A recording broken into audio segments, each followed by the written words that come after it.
It's an unusually cool summer night here in the Pacific Northwest, but we have perfect conditions for a soccer match here in Soccer Cities, USA, as we get set for the second matchup of the year between T2 and Tulsa.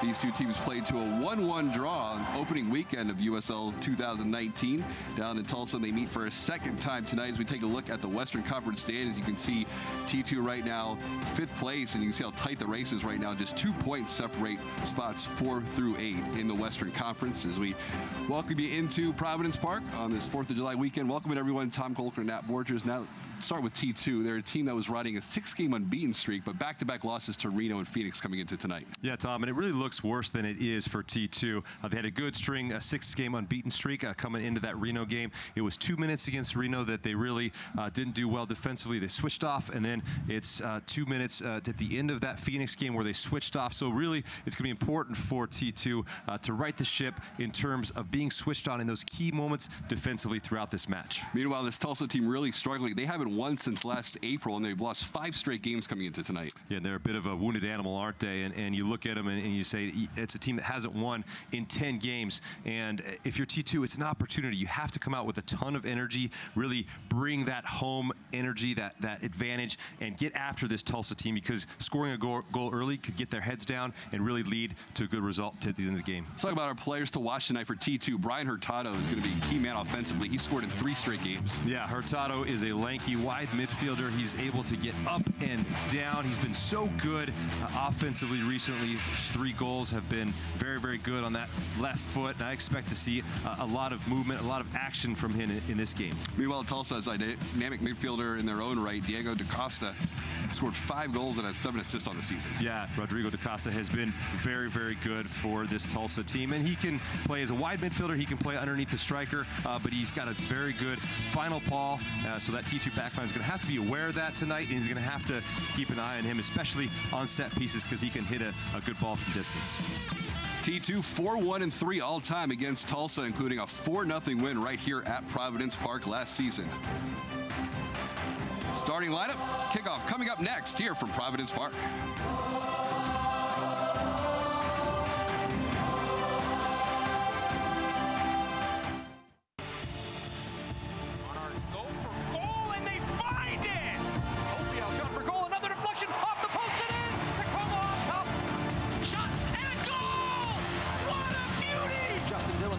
He's going to push that ball wide toward Gonzalez. Gonzalez, a first touch cross back inside for Dillon, and a goal!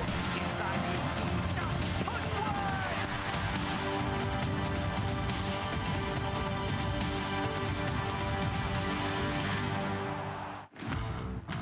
Select is the official ball supplier of the USL Championship and many of the finest leagues in the world. Since 1947, Select has been the leader in soccer ball quality and innovation. For the latest Select products and special offers, please visit selectsportamerica.com.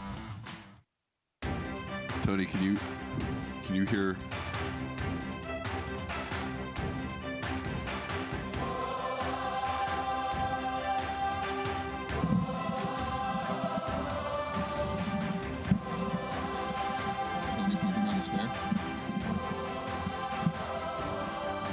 I just lost you guys on the play-by-play headset.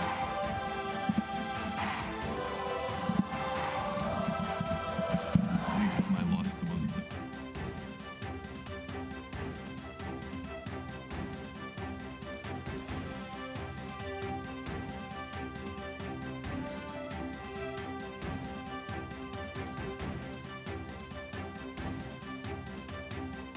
see. 4-2. Yeah, Foster Langsdorff and Gio Calixto, it's going to be important for the two of them to play off each other. The hold-up play is going to be important, and obviously running into the channels offensively is going to be important for that dynamic duo up top. Take a look at the starting lineup for Tulsa, and you take a look at head coach Cam Knowles. Second season here with T2. Off to a good start. Team 5th in the Western Conference standings entering tonight. Look at the Roughnecks lineup.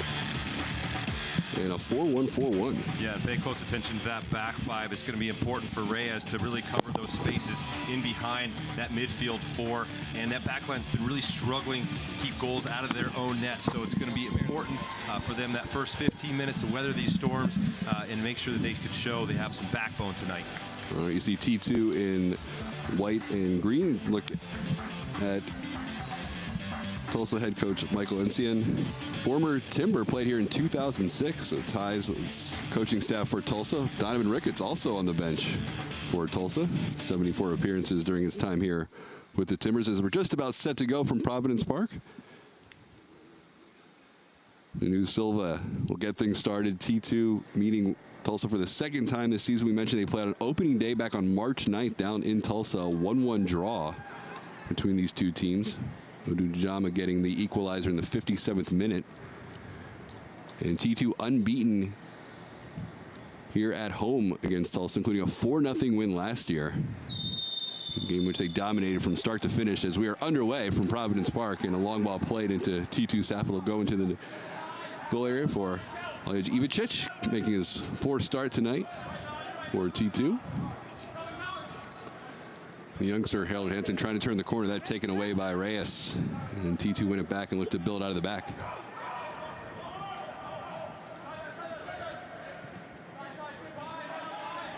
Hansen playing the ball down the line. Hayda trying to keep it in play. He does nicely and works into the middle. Has it taken off his foot. And it's worked back to Mason Steidehar. Steidehar on loan from Orlando City. And now you talked about the importance for T2 with this Tulsa team really struggling to jump out early and get that early goal. Yeah, it's going to be important for them just to make sure they manage this first 15 minutes, but really try to put the pressure on this team. Like I said in the open, when you're under it, especially a 10-game winless streak, you have to find. And Ojeda getting taken down. This will be a free kick here for T2 in a dangerous spot, opening minutes of the match. And this is really good work from T2. From Ojeda, just finding the space in and behind the left back. It's a clumsy challenge there, and a good opportunity from T2. But this is what you want. This is the kind of start you want to have, Tom, if you're T2. Again, playing against a team who's been struggling, especially on the road. They've only won one road game the entire season. You get that early goal, you get your confidence up, and obviously you put a little bit of doubt into your opponent who hasn't seen a win in so long. So you got Ojeda and Wharton over the ball here. And a chance for T2 in the opening minutes of this match. Rogers picking up the yellow early on.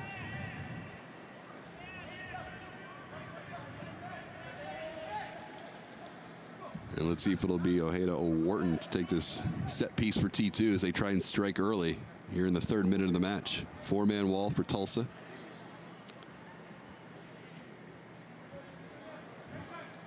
Steidehar has the wall shaded to the near post on this set piece. And it'll be Ojeda to whip it into the box. Just wide as he tried to find that near post.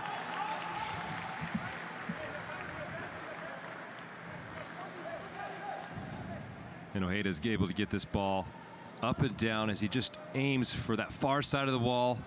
Not able to get it on target. Looked like the goalkeeper might have had it covered as well.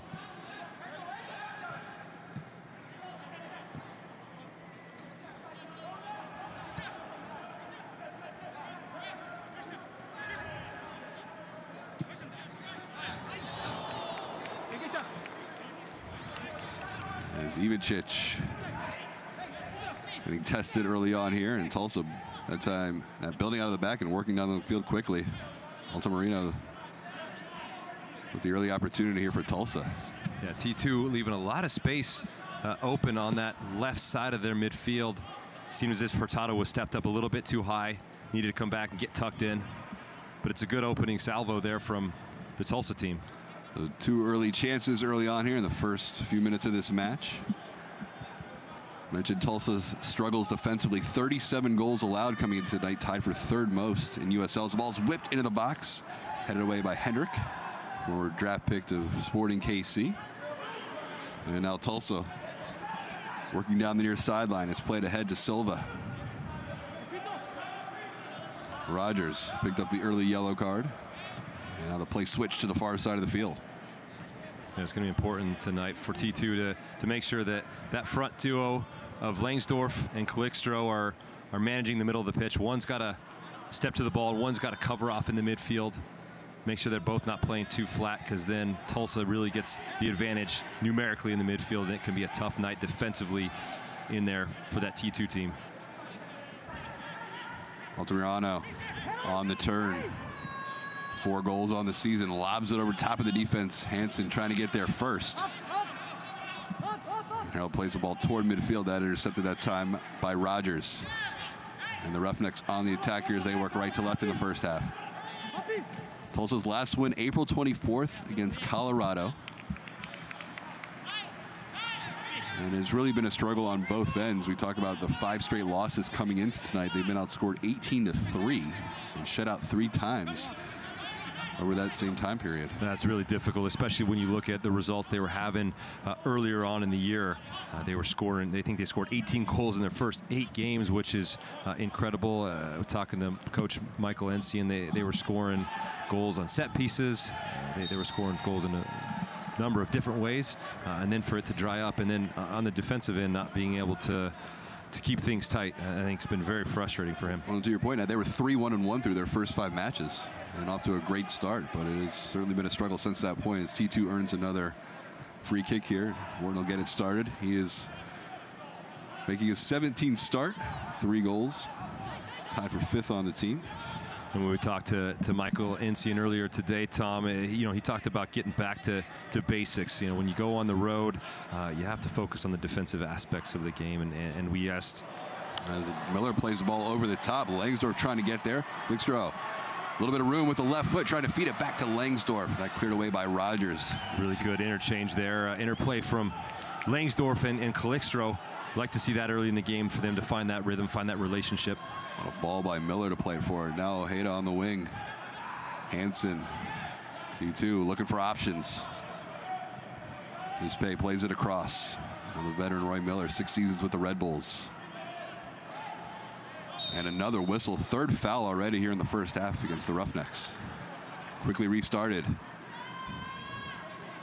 Tato out on that wing. He scored in 3 straight games. Now 5 goals on the season, 1 behind Dairon Asprilla for most on this T2 squad. It's out of bounds back over to Tulsa. Yeah, and again, back to Michael Ensian, it just seems like, you know, asked him specifically, you know, what's gone wrong. You know, it seemed like there wasn't really one thing that he could put his finger on. You know, he just said we have to face it and adjust, and that's it's very difficult when you have this string of games where defensively it's not working, offensively it's not working. You really can't put your finger on it.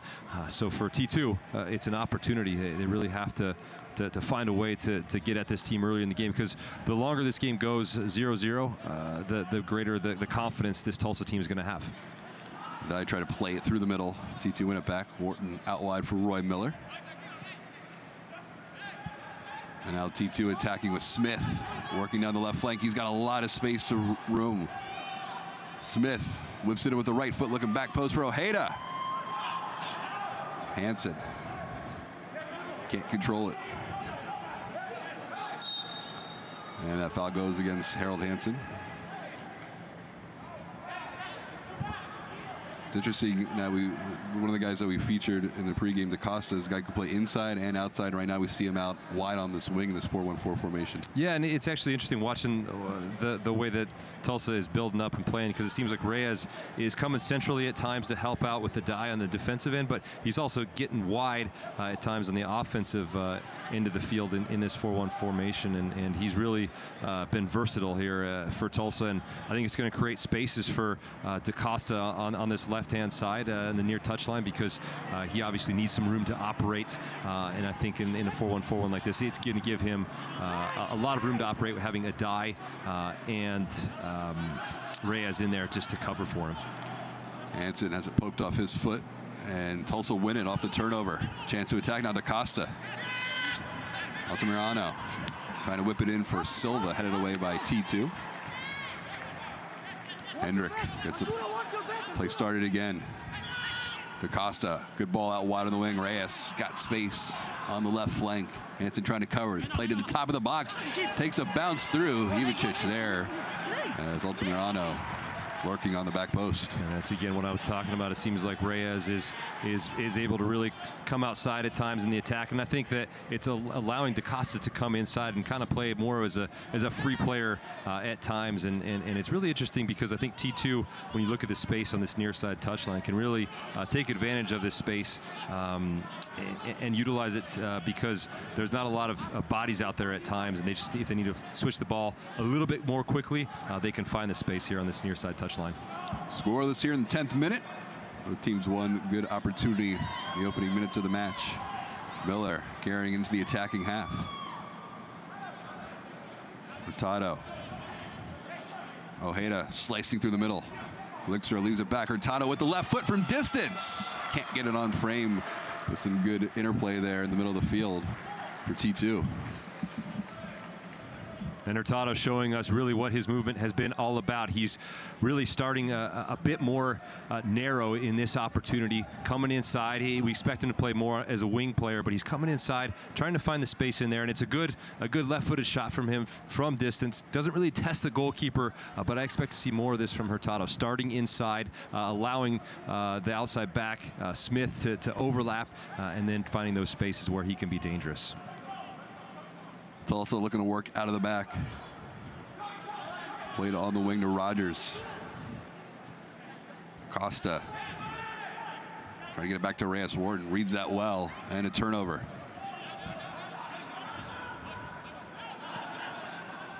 T2 1-2-2 in their last 5 matches.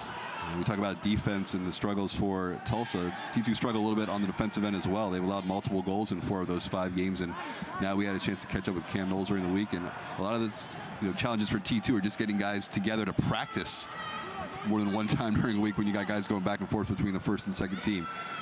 As the ball's played across by Hurtado in our first corner kick of the game, it goes out on the far side. Yeah, to your point, Tom, it's such a difficult task for Cam Knowles, having to work with different groups of players week to week. He said it's so tough just to get into the groove and to really get his ideas onto the pitch. He referenced the Reno game where the Reno plays a diamond in midfield. He wanted to get his team focused on playing against that diamond, but he wasn't able to just due to the constraints of not working with the same group. And so very, very important for him, more video to get the guys to understand what's going on, and very constrained timelines for him when he's working with these different groups. This will be Wharton over the ball from the far side of the field. First corner kick of the game. Scoreless here in the 12th minute, but another opportunity for T2. Line drive ball in, headed away that time, and out of play by Sheldon. And a throw for Tulsa. So good work defensively by the Roughnecks. The Roughnecks look like they're up for it tonight, Tom. It seems like they've come out with a lot of energy. They've met that energy of T2. They're obviously really working hard to maintain. There's a shot from distance, just wide. So T2 getting some early opportunities here that time. Hurtado, progression. Elixir unable to get it on frame. Yeah, they're really finding some spaces centrally against this Tulsa team. It comes off in transition, and Guiano finding that central area, putting the ball wide, and then Elixir doing a great job of just finding a little bit of space, and getting his shot off quickly. You go back to the first meeting of the year between these two teams, and T2 outshot Tulsa 15-7, including 6-2 shots on goal. That ended in a 1-1 draw. DaCosta trying to split the center backs. Ivicic. If you go back to that game, Tom, you see that Modou Jadama scores off a set piece, and he's one of the players that are missing tonight for T2. In addition to Dairon Espria, Eric Williamson, Marvin Loria, that's a lot of firepower to be missing for a T2. So obviously on the offensive side, it's going to be a bit more difficult, more challenging for them to score goals. Off the turnover, chance for Tulsa, looking for the opening goal of the match. Altamirano trying to get slipped in on that right-hand side from Zende. And a fortunate break for T2. Those two could not connect in a foul. Yeah, it's a bit sloppy here, I think, from both teams in the early going. I think both teams just having a ton of energy. The game hasn't really settled down quite yet, making a few mistakes. Long switch to the far side of the field for Tulsa, played down the line. Zende. Altamirano hits it back post to Costa, and it's in the net. And Tulsa take a 1-0 lead DaCosta, who scored in the last game against the Real Monarchs. His 6th goal of the season. We featured him in the pregame, and he puts Tulsa on top 1-0 here in the 15th minute. And Tulsa doing a really good job of exposing this wide area for T2. It's a nice switching ball that finds the outside midfielder, and it's just too much space there that T2 allows, and not good enough defending on the back post there. DaCosta is just all alone. Does a great job with that one-time finish. There's just absolutely nothing Ivicic can do with that finish. Now Tulsa is up 1-0. Not only has Tulsa struggled this season on the road, but you go back to last season, they were winless on the road, 0-11-6. Their only road win this year was the opening weeks of the 2019 season, 2-0 down against Orange County. So they are looking to right the ship, and a big goal early for the Roughnecks here on the road. That will certainly give them some confidence. They score here in the 14th minute. Yeah, it's absolutely what you don't want to see if you're Cam Knowles. An early goal for a side that has really been struggling to get results, and you didn't want to give them any confidence. You don't want to give them even a sniff in this game, and you allow that early goal. So now we'll have to see what the response is like for T2 as they try to dig themselves out of this one. T2 1-1-1 on the season when they allow the first goal. And Tulsa leads on the road here tonight.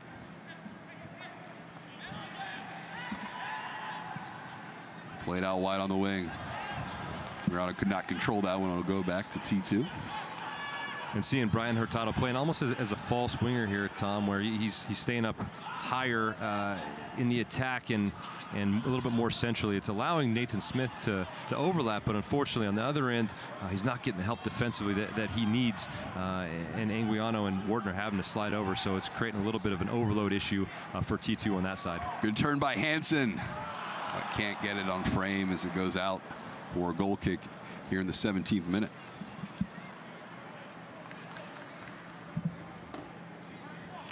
Fans follow T2 and the rest of the USL Championship season all season long here on ESPN Plus, home to the USL, MLS, UFC, and more. Join the over 2 million sports fans who have already discovered ESPN Plus and watch the championship live every week. Sign up today at espnplus.com. 17th minute, Tulsa with the lead on the road here, 1-0. DaCosta's 6th goal of the season. Let's put the visitors ahead here at Providence Park.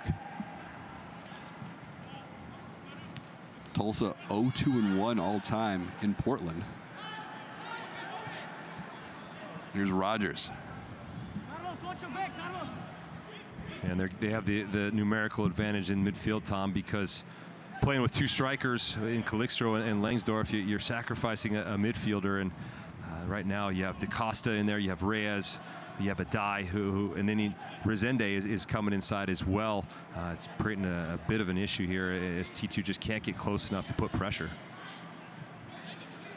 Good turn by DaCosta. And T2 managed to win it back. Ojeda helping out defensively. Now Wharton carrying it through the middle of the field. Roy Miller. Some space on the wing. Hurtado with some room to operate. Towards the edge of the 18, plays it down the line, good ball. Smith looks to whip it in, and cleared away by Hendrick. Good switch that time to the wide side of the field for T2. Yeah, it's good movement from T2. The transition game is going to be really important for this group tonight. Talked to Cam Knowles midweek about it, and he said that's one of the facets of this team is being able to transition very, very quickly. They've got some very quick players. They move very fast, and just being able to create those turnovers and move quickly into the attacking third is going to be important. Hansen now again, some room along the near sideline. Tulsa on top 1-0.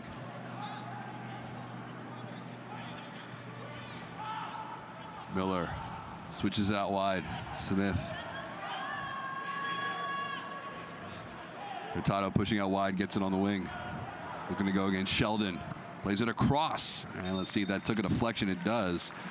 So we'll go out for the second corner tonight for T2. This one again from the wide side of the field to Steidahar's right.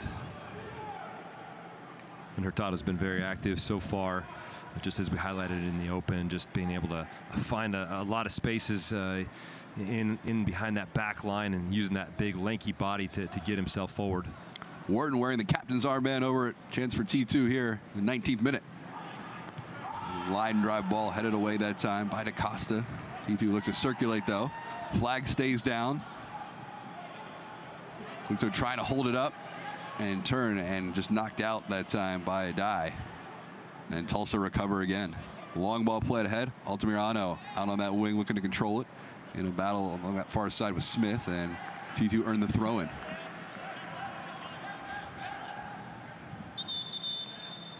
And a player down away from the ball, and that looks like it is DaCosta.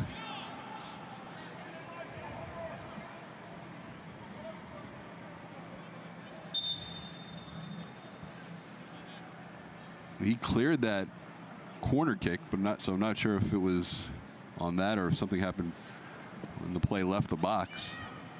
The assistant coach Andrew Greger talking to Foster Langsdorff, and I know that as the training staff goes out to look at DaCosta, that was one big question for United with all the key firepower for T2 that we're used to seeing the lineup with this team in New York.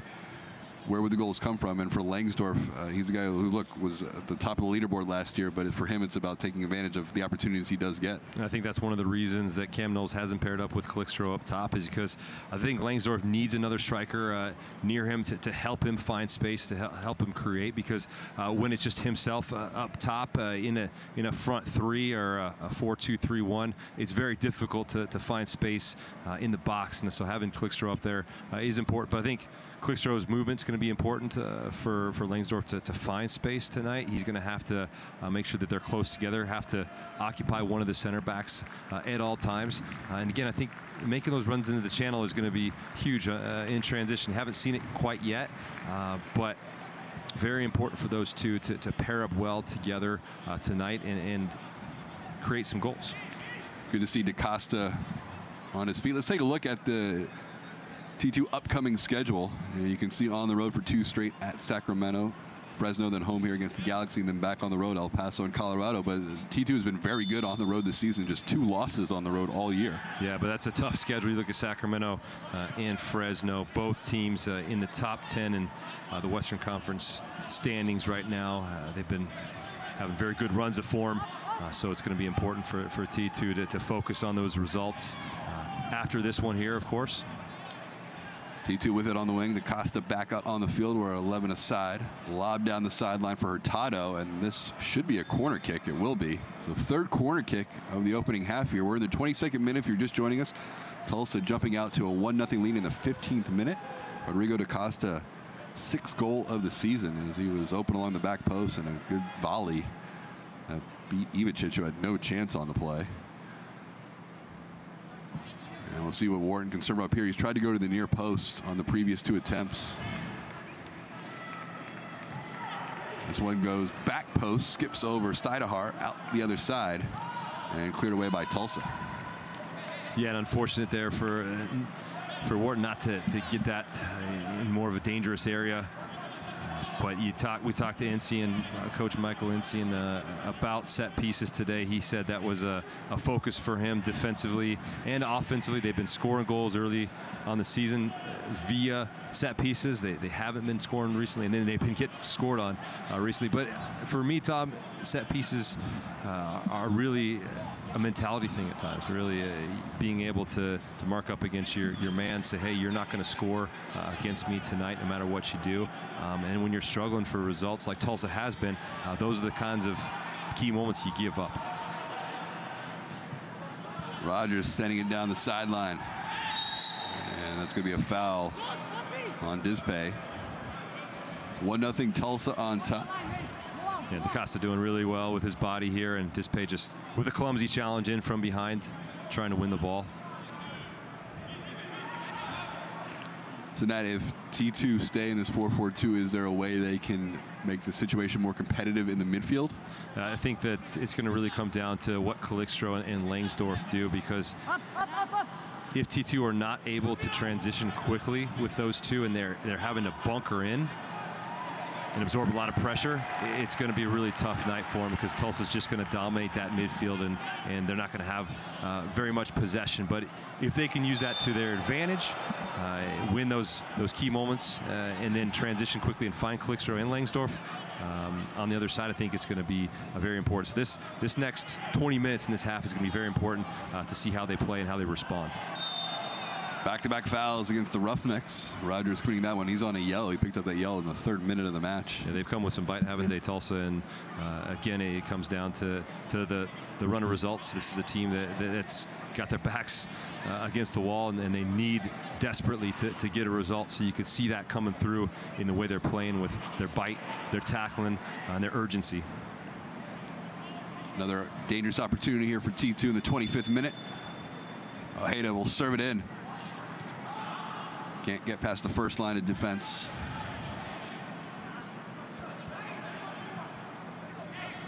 I'll just go out for a Tulsa throw-in.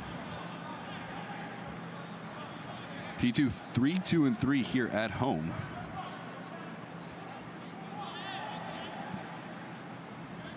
Been unbeaten against Tulsa since 2015 here in the Rose City, including a 2-0 win back in 2015 over at Merlot Field. Back-to-back wins here at Providence Park. Long ball played down the line for Ojeda. Can't quite catch up to it.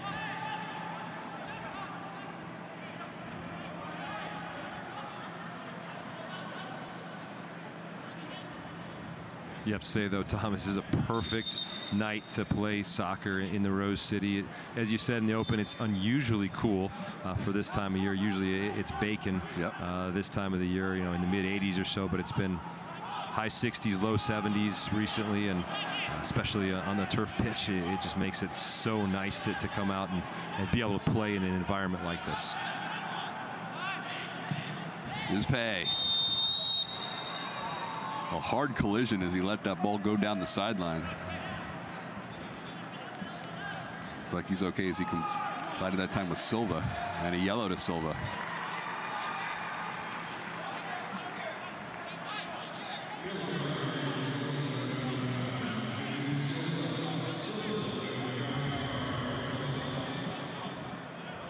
And Silva comes in late there, and it's one of those tackles from the striker. He's trying to win the ball, doesn't win it there, leaves a little bit in for the center back, and that's a pretty fair call from Marco Vega, the center referee. So 2 yellows against Tulsa here in the first half, but they lead at 1-0 to Costa in the 15th minute. Right now, the difference here in the opening half from Providence Park, and another foul.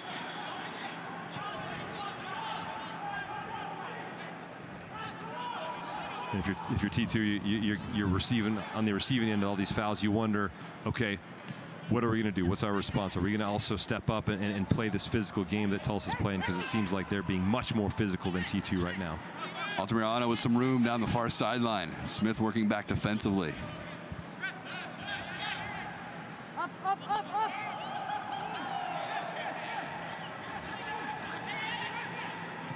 Sheldon giving some room to operate.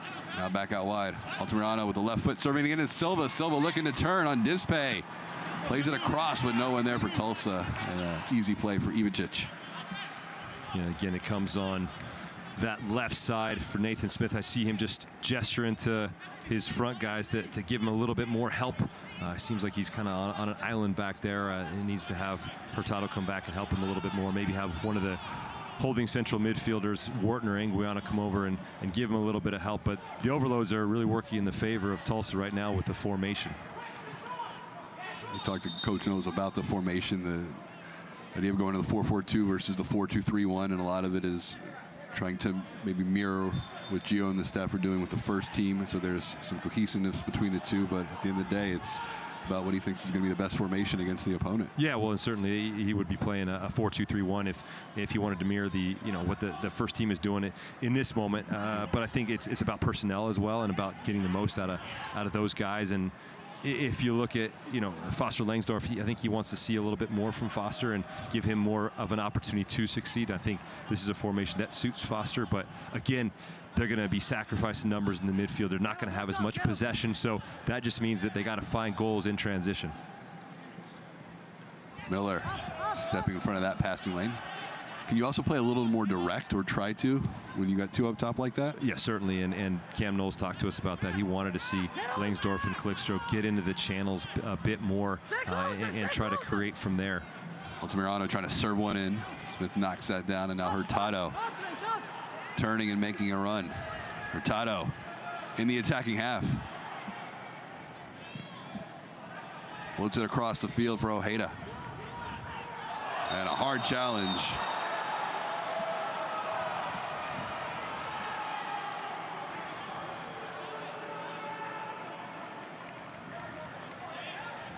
And Ojeda still a little shaken up. Reyes committing that foul. Looks like Reyes is probably going to go to the referee's book here, but Ojeda just takes a touch a little bit ahead of himself, but he's able to get the ball, and looks like Reyes is trying to go for the ball. He gets there late. It looks like there's some sort of contact there with the neck, in the neck area. And it looks like Ojeda is going to be down for a little bit.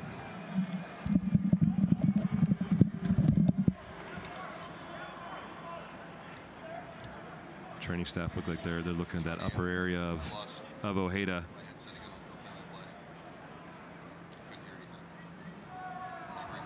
But it really underscores, Tom, the physical nature this Tulsa team has had. But there was a really good run there from Hurtado, and for him to find Ojeda on the switch.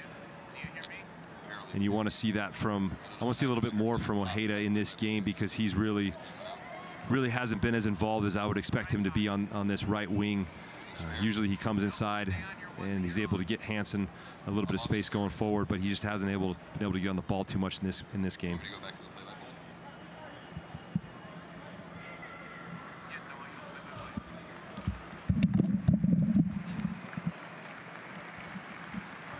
Good to see Ojeda up.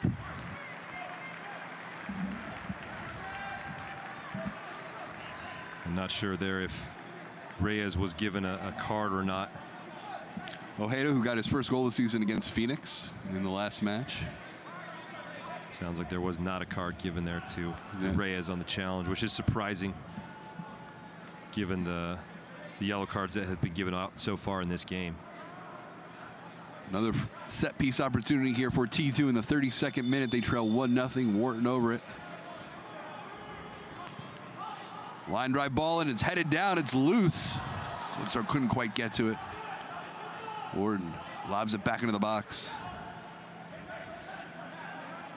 Hurtado trying to split a couple defenders. The ball stays in play. Reyes, some fancy footwork on the byline. He's done really well there, Reyes. Silva getting called for a second foul, and he thought it was to go the other way. Dispay went up for the header, and Silva got caught underneath him.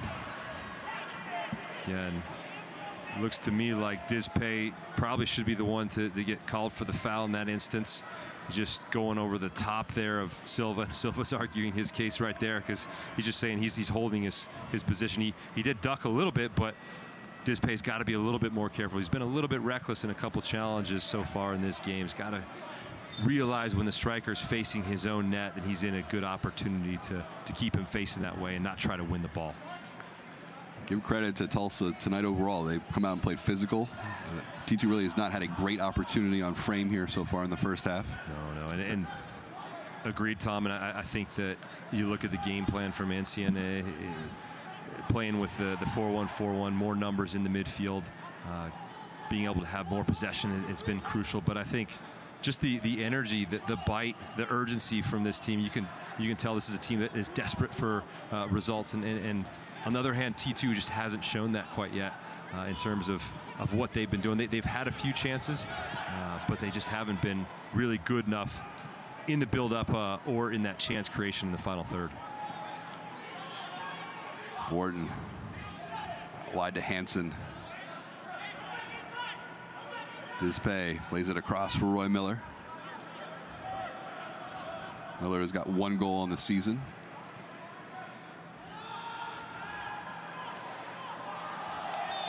And another whistle. Hurtado getting taken down for the second time tonight. And Hurtado just coming in centrally again, just with the little nutmeg it looks like there on Sheldon. Sheldon comes in late and just gets him. There are a lot of numbers there in that midfield for Tulsa. Seems to me like T2 should start going a little bit more wide, get some more width from the outside backs. Try to get a few more crosses in the box. You have two strikers up there. That's the whole point. Get crosses in the box, have those two guys get on the end of things. Ball whipped into the box, cleared away by the Roughnecks, and they look to counter. And that's going to be a foul against Dispay. 1-0 Tulsa on top. Tulsa trying to snap a 10-game winless streak. Their last win, April 24th against Colorado, 2-0. Coming in off a 3-1 loss to Real Monarchs. DaCosta got the goal in that one. Yeah, they actually led 1-0 in that game. They scored in the 7th minute. I was going to say that was a tough one for them. It was a really hot and steamy day in Tulsa, and they got the early goal. It seemed like they were in control of the game, and then they give up 2 goals, I think, in 4 minutes. And next thing you know, they're down a goal. And again, for teams who are struggling, that's what happens. And you look at the manner of giving up goals. The first one was in the run of play. The second one was a set piece goal. You shake your head if you're Michael Encian, and you just wonder, what do I need to do differently? And if you're T2, you know that. You're aware of that with your opponent. And from a psychological standpoint, you know that all it takes is one moment in this game, and you can get at your opponent. They get their guard down. Hansen trying to go 1v2 that time. Reyes winning the ball back. Silva trying to hold plate up, leaving it for DaCosta. Heavy touch into the center circle, but he controls it. Altamirano making a run down the right flank. He'll get it on the wing. Cutting it back against Smith, still with it as it poked away. Good defense by Roy Miller coming over to help out. And then a whistle against Tulsa. Yeah, really good defending there from the experienced Roy Miller, holding his ground, helping out his outside back, Altamirano, coming in on that left foot, but he's able just to poke it away. And then the other side, you see Foster Langsdorff just trying to hold the ball up. Again, I think that's another facet to this 2-striker system, is having one of those 2 guys come to the ball and check to it, and the other one's got to go away from it, really stretch the team. Wharton. Haven't seen a whole lot of it yet. There's a switch out wide. Hurtado on the wing. Hurtado goals in 3 straight matches coming into tonight. Yeah, I think it's good to see Hurtado getting a little bit wider.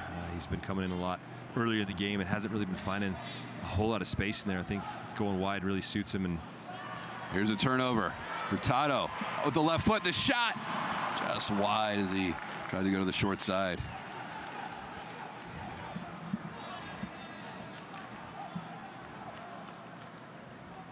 Here's another look. And Hurtado just finding, coming inside defensively, picking off that pass and going straight for goal.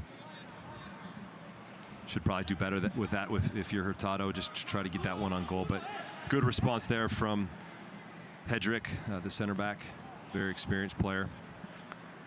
Originally drafted in 2012 by Sporting KC, spent time with Phoenix, OKC, Sacramento, and now here with Tulsa. Yeah, journeyman USL player, and certainly a talisman for this team and a leader. Ball whipped into the box. DaCosta, the intended target on the back post. That's how he scored his goal, and that time Hansen in better position to knock it away. Yeah, it's better defending there from Hansen, just using his body to make sure that DaCosta can't get on the end of this. But again, it's a little bit too much space there for Altamirano to whip that ball in, but Hansen reads it the whole way, has his man covered, and does a great job of just getting that ball out of the danger area. Well, DaCosta, now in addition to his 6 goals, has 7 assists. He's tied with Eric Williamson, second most in USL, and he will have a corner kick opportunity here in the 38th minute, with Tulsa leading 1-0. Look for that 1v1 matchup. It's like Roberts and Miller right there. The header just wide, and take a deflection, no. And we'll go out for a goal kick. Not a bad set piece there from Tulsa. No, it's a really well-worked set piece there from Tulsa. Isolating Miller against Roberts there, who's got a bit of a height advantage, a bit of a strength advantage, but I have to say Miller does a really good job of just pushing him off and making sure he can't get a clean look on goal. Fans get updates and alerts all year long by following your club on ESPN.com. Search for T2 and then click follow To keep up with the latest news and scores, plus get reminders on Portland's next match, go to ESPN.com now and click follow for your club. But to be fair, Tom, you looking at this first half, neither team has really created a whole lot of chances. Neither keeper has been really tested, I wouldn't say. It just seems like Tulsa has done a better job in the build-up and in the possession. Obviously managing that part of the game with the numbers they've had in midfield, I think has been a key to this one so far. And they really took advantage of the one good opportunity with DaCosta wide open on the back post. Yeah, absolutely. And again, there's a combination of poor defending that leads to that. But certainly have to give Tulsa credit. We're 40 minutes into this one, and they haven't given up the first goal. They've gotten the goal they needed, and they've been playing very, very tough. This is a team that's allowed 18 goals just in their last 5 matches. A long switch. Altamirano wide open on the back post. It's loose and goes out for a corner kick. Great recovery on the far side of the field there by Nathan Smith, because Altamirano was wide open. Altamirano finds just a ton of space on this wonderful switching ball from Tulsa. Takes a great first touch, and he should hit it there, but instead he wants to cut it back onto his left foot. And Smith does a wonderful job closing things down there to prevent that wonderful opportunity from Tulsa. He's going to want that opportunity back. Yeah, he's going to be thinking about that first time, especially when it's bouncing so nicely like that. You want to hit it clean, hit it first time, and make the keeper have to make a save. Corner kick here. Ivicic's left. DaCosta's put in an in-swinger. Line drive ball. Wickstrup here's it to the top of the box. It's not out yet. Tulsa thought there was a handball. We play on. It's served back out wide. DaCosta on the wing. Yeah, more good defending there from Smith. Closing things down. T2 looking to counter. Long run into the attacking half by Ojeda. Now out wide on the wing. Hurtado, a nice move, plays it across. Hendrick heads it away. Here's another look at that clearance, and let's see if there was a handball. Yep, that's pretty clear.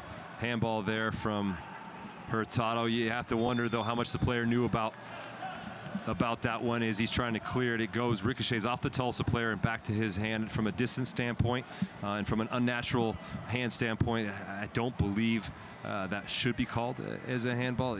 We've seen stranger things happen, but certainly a good no call from the official, assuming he did see that one. Tulsa holding on to their 1-0 lead. DaCosta in the 15th minute, putting the visitors ahead here at Providence Park. T2 right now in a tight battle in the Western Conference, coming into tonight in 5th place. Just 2 points separate 4 through 8 in the West. And there's so much parity right now in the West. So many very good teams competing for spots. I think it's going to be really fun as we come down that final stretch, Tom, to see who rises to the occasion and see who crumbles under pressure, because it's going to really come down probably to those final 2 or 3 games at the end of the season to see where the playoffs stand. T2 again attacking down the wing. Hurtado the intended target. That one a little bit too heavy on the touch that time from Smith. Smith making his 14th appearance this season for T2. A goal and 2 assists in 90 minutes in the game against Phoenix. First career goal coming back the draw against Fresno. He scored in the 92nd minute to get the equalizer in that match. Always good to be able to score at the end of the games, isn't it? Makes you feel good, especially if you get to get those game winners. And a foul against T2. You have any last-second game winners? Couple, yeah. A couple. Not as many as I would like, but definitely have a couple to pull up on YouTube when I'm feeling down from time to time. Do that at halftime, not right now. I can't do it right now? No. Wait till we take a break. All right, chance here for Tulsa. Closing minutes here in the opening half. They are leading 1-0, and really taking advantage of their one great opportunity as DaCosta was open on the back post, and he volleyed it past Ivicic. Altamirano will serve it in, looking for DaCosta and Silva. Headed away by T2. Tulsa controls. Reyes looking back post for DaCosta. Headed out by Roy Miller. Another corner kick. What a fantastic recovering play there from Roy Miller. Looked like DaCosta had been picked out there in the box. Probably had a clear header on goal. But some really good service coming in here from Reyes, and just putting a dangerous ball in the box. It's an in-swinging ball there, and Roy Miller just does a great job to backpedal and put that thing out of danger, because if he doesn't do that, DaCosta's got a clear chance on goal. All right, DaCosta will send this in. Looking back post, and Ivicic right there to make a play on it. Ivicic making his 4th start for T2. Season high 7 saves. And that lost to Phoenix. And now a defensive mistake. Can T2 capitalize? Shot from distance is blocked. It looked promising, ends up just going out for a throw-in for T2.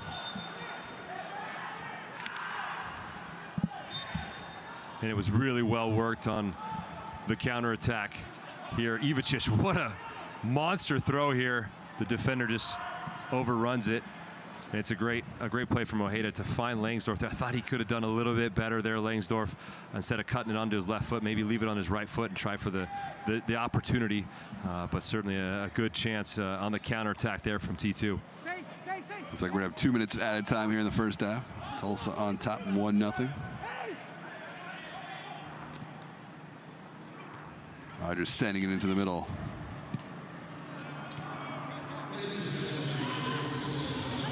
Here's a crossover into stoppage time.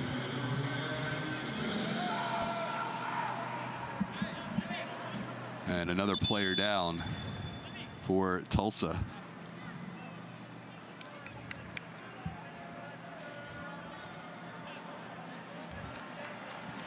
And that is Silva. Here's another look. Yeah, it looks like he just gets sandwiched between a couple of T2 players there. Not sure if somebody maybe stood on his ankle. Looks like he's reaching for that right ankle there. It's always a tough place to get kicked. Usually it's not where your shin guard protection is.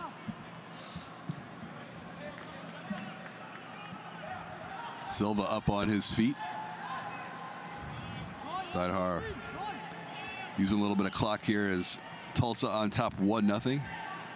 Steinhardt, a great story. He's on loan from Orlando City. He was diagnosed with bone cancer back in November of 2017, made a full recovery, made his debut this March for Tulsa.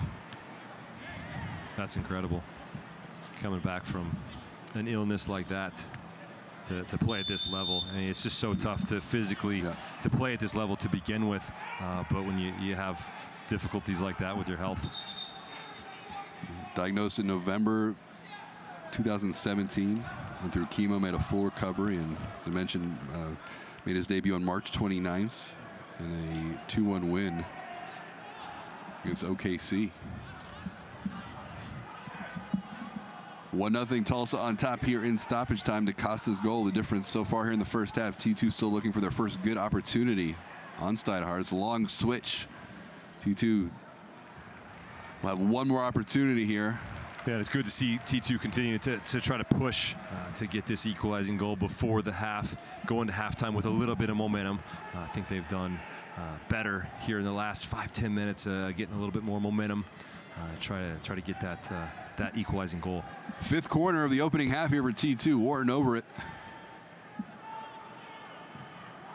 Good ball into the box, headed away.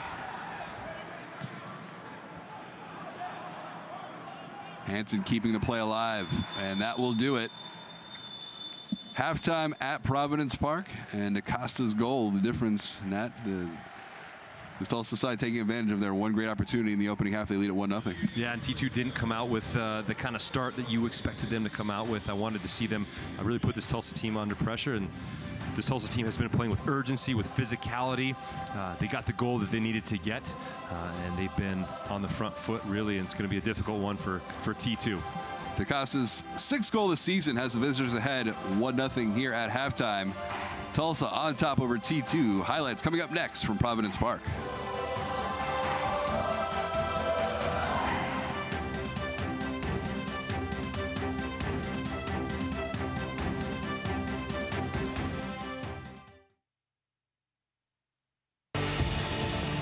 Monarchs go for goal, and they find it! Opiel's gone for goal, another deflection.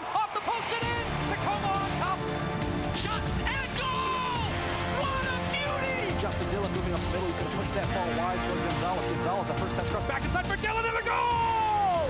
Inside the 18, shot, push wide!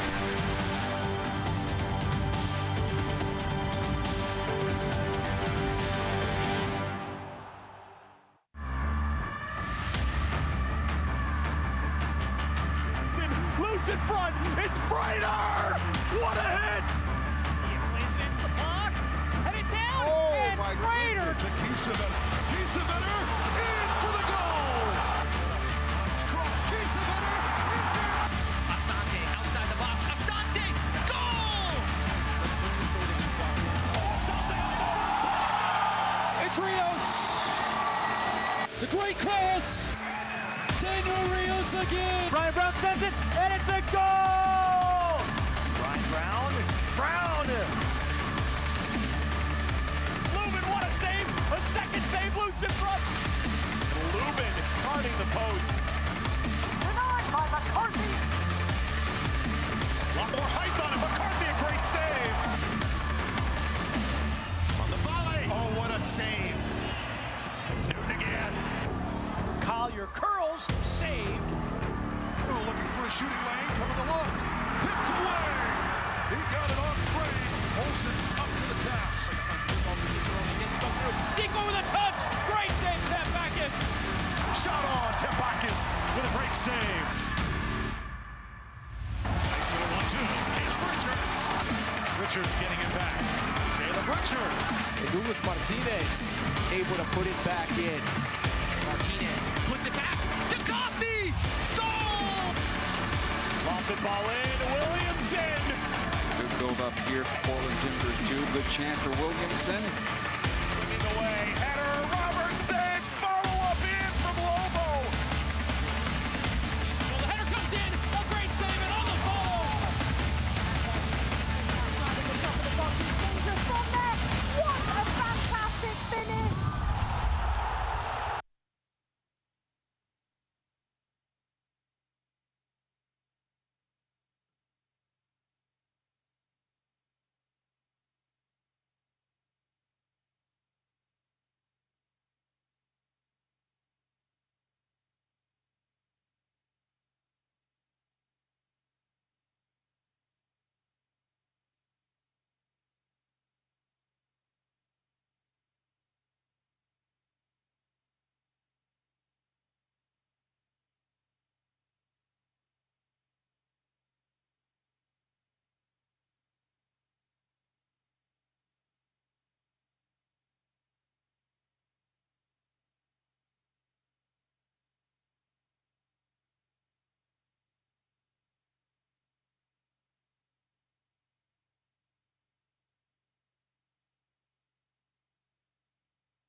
This copyrighted telecast of the United Soccer League Championship cannot be retransmitted, rebroadcast, or reproduced without the expressed written consent of the United Soccer League Championship. Welcome back. Halftime here at Providence Park. It's Tulsa on top 1-0. Rigo DaCosta's 6th goal of the season has the road team ahead here at halftime as we welcome you back into Providence Park. Tom Kolker, Nat Borchers, happy 4th of July weekend, everyone. Let's take a look now around the league here. Some big USL stories that have come out in this week of soccer. And starting down in San Diego, they're going to get an expansion team set to play in 2021, and Landon Donovan's going to have a big role. Yeah, amazing to see Landon still in the game as an executive VP of soccer operations. It's going to be fun to see the kind of pieces he's going to be able to put together for that USL team in San Diego. Eastern Conference race heating up. Tampa Bay, who's been in first place most of the season, now just 2 points ahead of Indy 11. They're unbeaten in 10 straight games. And right here in Portland, Ryan Hurtado, he scored in 3 straight games. He's our storyline here for T2. Yeah, and Hurtado's playing with a ton of confidence. You can just tell in this first half of soccer for T2 how much confidence he's playing with, trying to take on 1, 2, 3 players. You have confidence like that because you're scoring goals. Let's take a look at our highlights from the first half. Not a ton of action in that first half, but some critical plays early on, especially the goal for Tulsa. As we take a look here in the 10th minute, an early opportunity here for T2. Yeah, and it's just a good job of Hurtado coming inside, finding a little bit of space, biding his time, and then getting the ball back here from Clixrow. And it's a nice first touch to set himself up. The next touch is a left-footed strike. And he did a really good job of finding some of those areas that Tulsa left exposed for him to be very attacking on the dangerous end. Well, just 4 minutes after that opportunity, Tulsa would strike. Started to play out of the back, and DaCosta was wide open on the back post. Yeah, no pressure on Reyes there. He's able to play a long switching ball. And again, it's just a little bit too light defensively here from T2. Ball's able to get to just outside of the box, and it's a really lovely ball to the far post from to DaCosta. Altamirano serving it up for him, and poor defending certainly on that far side. DaCosta wide open, and nothing the goalkeeper Ivicic can do.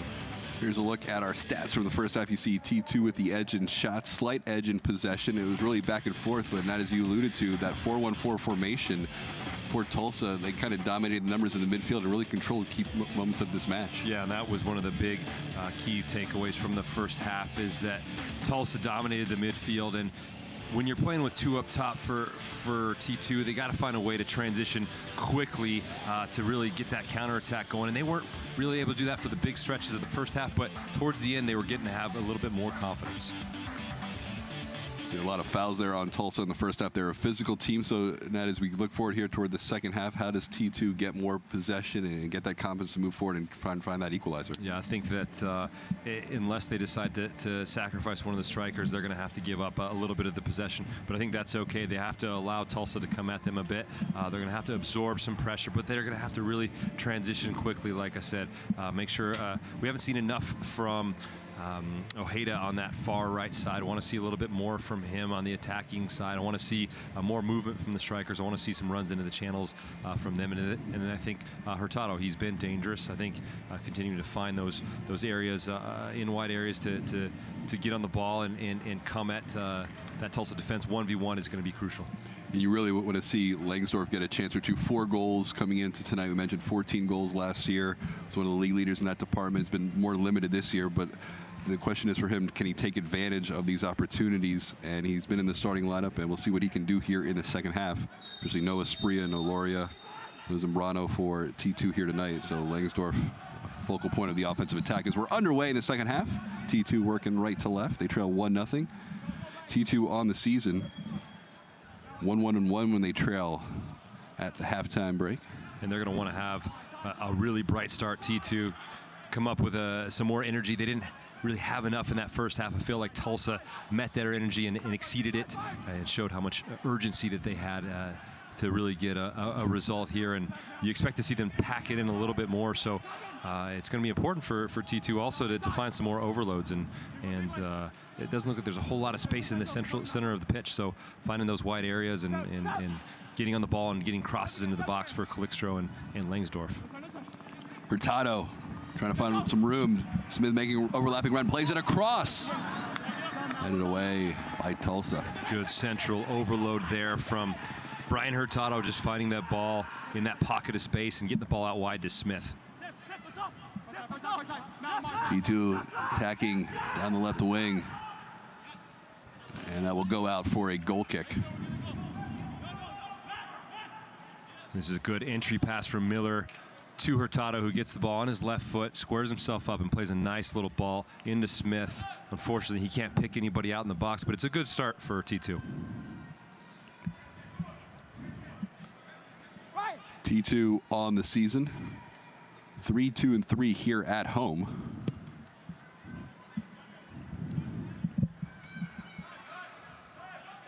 And trying to snap that 2-game losing streak. Losses to Reno and to Phoenix. That 4-2 scoring line of Phoenix, a little misleading. If you just saw it on paper, it would look like Phoenix with a big win, but that game was tied 2-2 into stoppage time. And Cam Dole's talking about T2 just being able to finish games out with this young squad. It's been a bit of a storyline this season for this young group.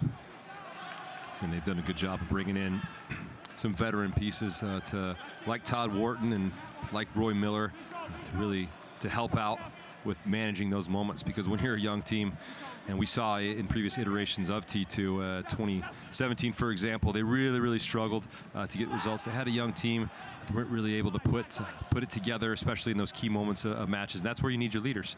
You need guys to be able to step up, make those big plays, manage those moments, and get you those results. Tulsa on top 1-0. Tulsa 0-2-1 here at Providence Park all time, including a 4-0 loss last year, game which T2 dominated from start to finish. But it is in Tulsa the edge here tonight. They certainly don't look like a team that's allowed 37 goals on the season. No, and again, talking to Michael Encian, the focus was going back to basics defensively, and they've done that. Certainly, they forced T2 to play in wide areas. They really wanted to make sure the middle was protected, and they've done that so far tonight. But you can see right now, Tulsa just bunkering in. They're protecting this league, and it's going to be important for T2 to move the ball around very quickly and try to unbalance them. Tato, the intended target that time, cleared out of bounds. It'll be a throw in here for Tulsa.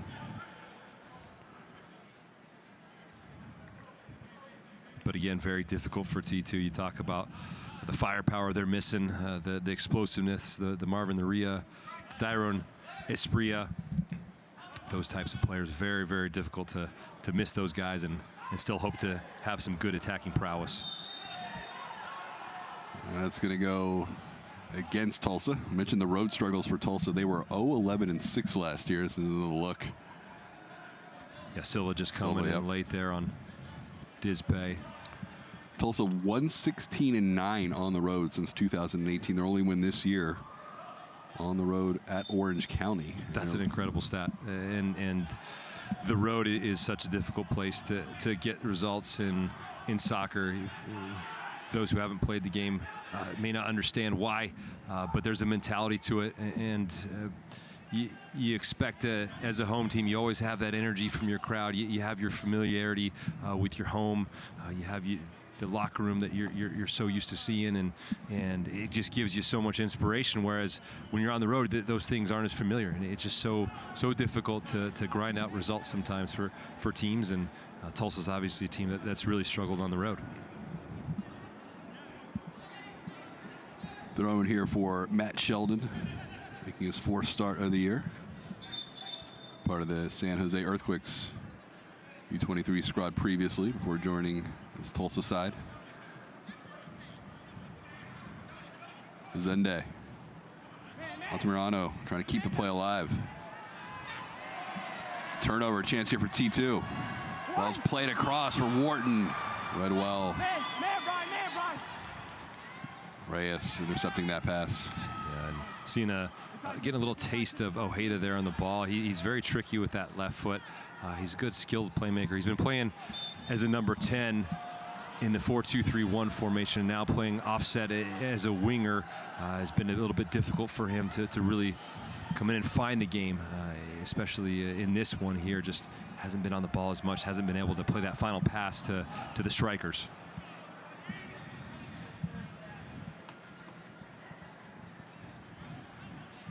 Now, if Tulsa can get a win tonight, it would just be their second win in their last 14 matches.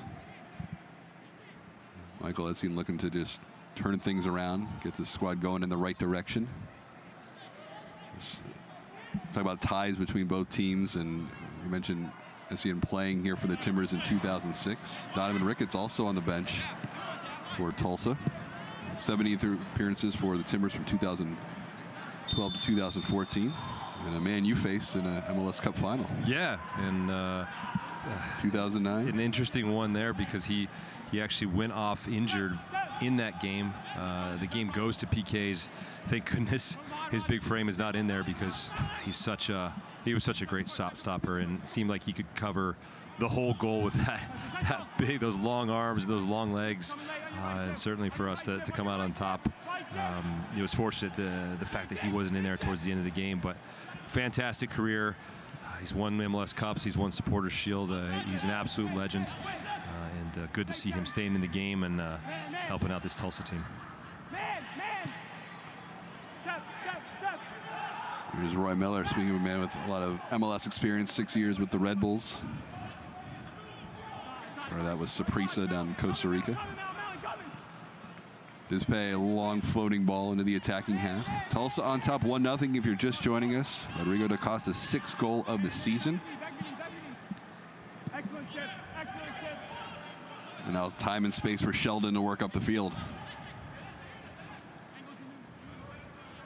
Yeah, they've really done a good job, Tulsa, in attacking down the left side of this T2 defense because Hurtado has pushed up very, very high, almost as a striker at times, and it's really put Nathan Smith kind of on an island, and it's been tons of space for the outside back to get into, for Resende to get into, and very, very difficult for T2 to stop without the correct numerical advantage on this side.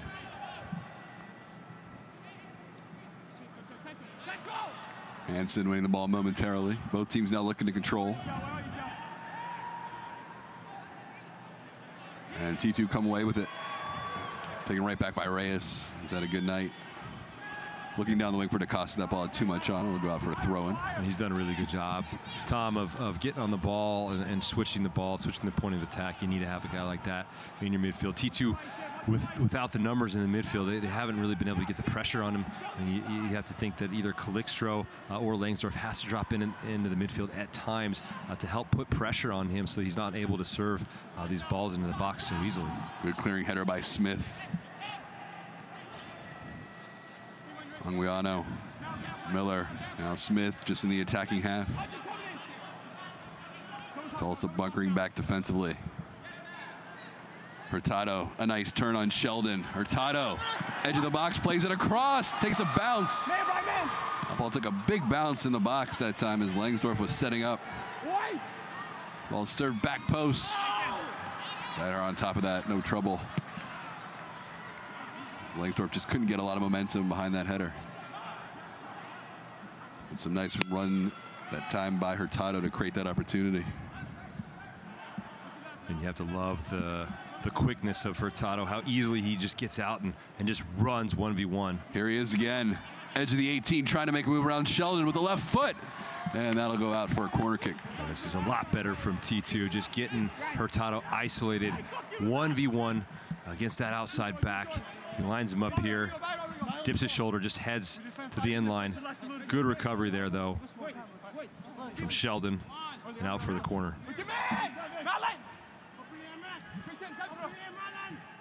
Wharton over at first, corner here of the second half for T2. Headed back post, Miller trying to keep the play alive. He'll get there. Anguiano, Hansen. Lobs it back post. They to try to knock it down, cleared away by Tulsa. They just try to alleviate the pressure. Well, more pressure here the last 2 minutes from T2. Now Silva, Altamirano got his second assist of the season on the da Costa goal. Nice little ball down the sideline. Resende working against Miller with the left foot. Just over top of the bar. Not a bad idea. Here's another look at that last attempt. Yeah, Tulsa just getting after T2 in transition, 1v1. Resende against the center back, Roy Miller. Doesn't really threaten Ivicic so much, but definitely shots fired. Once T2's pushing those numbers forward, Tulsa's going to have a ton of space to run in behind as this game moves forward, and T2's going to have to start taking some more chances. Tulsa now attacking. Time and space down the flank. DaCosta turning away from pressure. Reyes from distance. Ivicic. You talk about a team from top to bottom, Nat, and Timbers from the first team down to T2 with plenty of goalkeeping depth. Think about the first team with Clark, Atanella, here at T2 McIntosh. Now Ivicic is a young guy just making his 4th appearance. And I know there's a lot to be excited about with this goalkeeper. Not to mention Jake Leaker. There's 5 really solid goalkeepers that you have to choose from if you're T2 or you're the Timbers. Timbers attacking. While Serb just headed away. And watching Ivicic, he's only come on within the last month or so for T2 and getting some minutes. He's been impressive. He has done his job. He stopped a lot of the shots you expect him to stop, and then he's done a little bit more. Very good with his feet as well for a goalkeeper. You want to see that in the modern game especially. And he hasn't made any of those key mistakes that you see goalkeepers make at times. And Ross Smith and Jake Zivin and I have been talking on the Timbers broadcast about how many mistakes have been made in the season in MLS by goalkeepers. It's been tremendous to see, I think, with the way teams want to play out now, using goalkeepers as kind of a sweeper. And a lot of those goalkeepers have been under pressure and have made some awful gaffes. But you look at Ivicic, he's been very, very solid. Is that more, in your mind, a recent trend in MLS where they want goalkeepers to be able to play out of the back and really build? It does seem that way to me. And I think a lot of that is just because teams want to play out so much. And I just don't think that there's enough depth at goalkeeper in terms of being a Nick Rimando type of a player, right? Here's another look. And Smith just getting nutmegged there and making sure Altamirano doesn't get around him. It's a tough challenge there from Smith. Surprised not to see a yellow card there from the referee. Well, there were 2 yellows in the first half, both to Tulsa. They were certainly the more physical team in that first half. They lead it here 1-0. Rodrigo DaCosta's 6th goal of the season in the 14th minute. So far, only goal of the match. Silva looking to turn. Well, takes a deflection off of Smith. It'll be a throw-in for Tulsa deep in T2 territory. We have seen that just the last 4 or 5 minutes, T2 putting better pressure offensively, finding more space out on the flanks. Yeah, and talking to Mike Ensian about his team, he said one of the reasons they've been having their struggles, they've had these long periods of lulls. All floated back post for DaCosta. Ivicic all over it. And what he means by that is just has these moments where they switch off and they give up a goal, and then they switch off again and they give up another goal. And we talked about it in the open, how frequently that's happened for them this season. And those are the moments when you need. He talked about Cyprian Hedrick. He needed Jeff Adai to really step up and be leaders out there and make sure everybody switched on. You have guys you just chirping in each other's ear, making sure, hey, you switched on. Hey, make sure this next play you're aware of this, and those are the types of things you have to do to get results in the USL. A foul against T2. Reyes a little slow to get up. And we actually talked to Cam Knowles about Tulsa. It was interesting what he said. He said it'd be crazy for them to underestimate this team because every time you underestimate an opponent in USL, that's a tough challenge there from Calixtro. Every time you underestimate a team in USL, he said you get punched in the face. And so far it seems like Tulsa's done the punching from a physical standpoint, getting the early goal, and now T2 just needs to grind their way back into this game.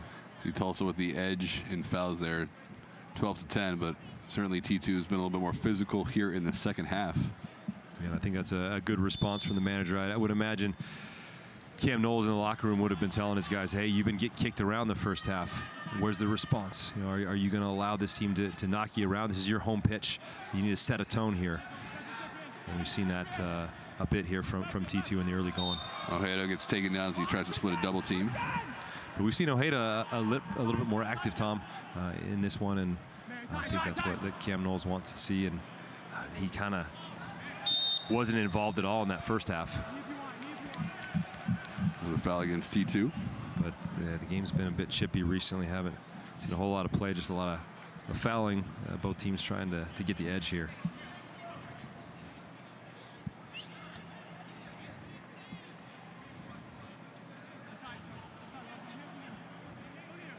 Do you anticipate any major changes tactically here as we get into later stages of this game if T2 still down a goal?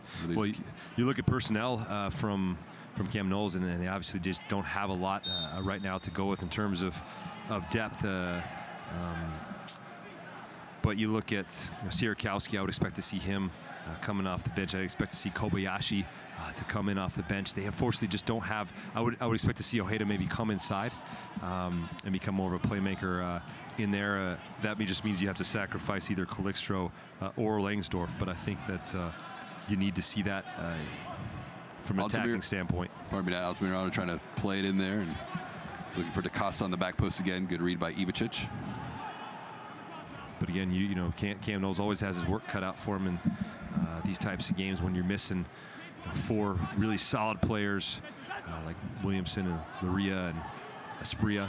Wharton, a good ball, a chance here for T2. Played back post for Ojeda, headed away.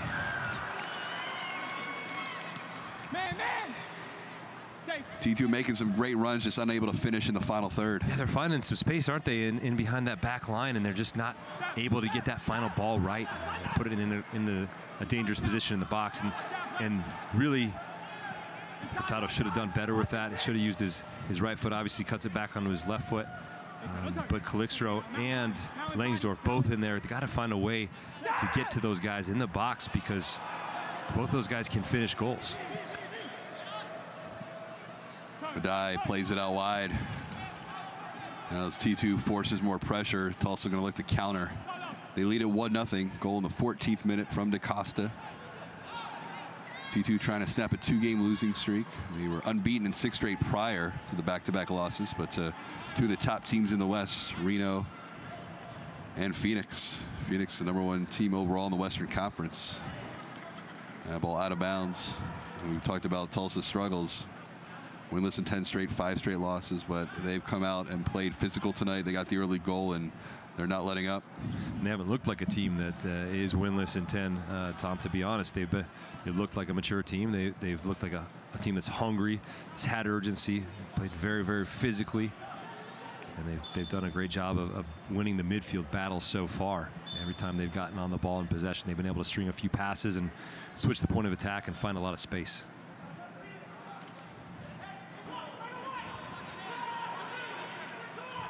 A little more urgency here in the second half out of T2. Can they find the equalizer? 1-1-1 this season when trailing at halftime.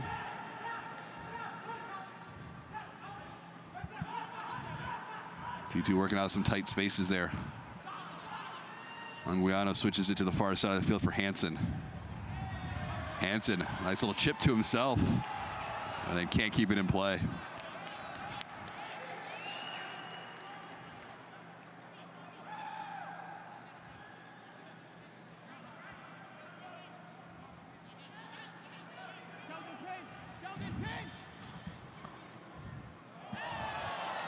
Hansen again, some fancy footwork, and then a foul.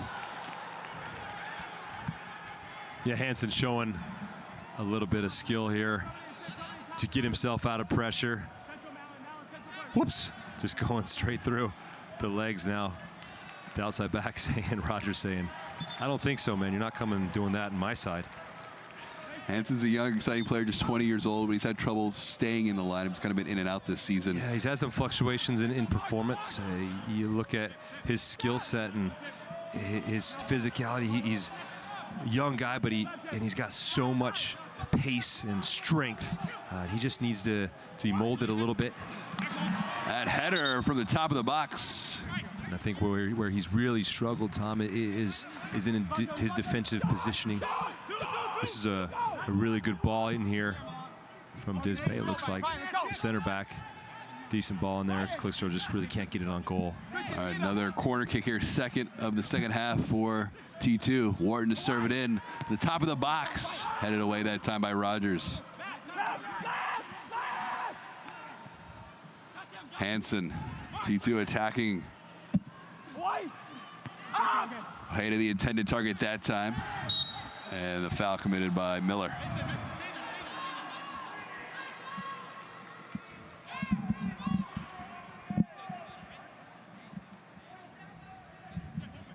Yeah, and this plays absolutely into the hands of Tulsa with all the stoppages and the herky-jerky stop and start of the game. That's what they want. They don't want T2 to get any momentum.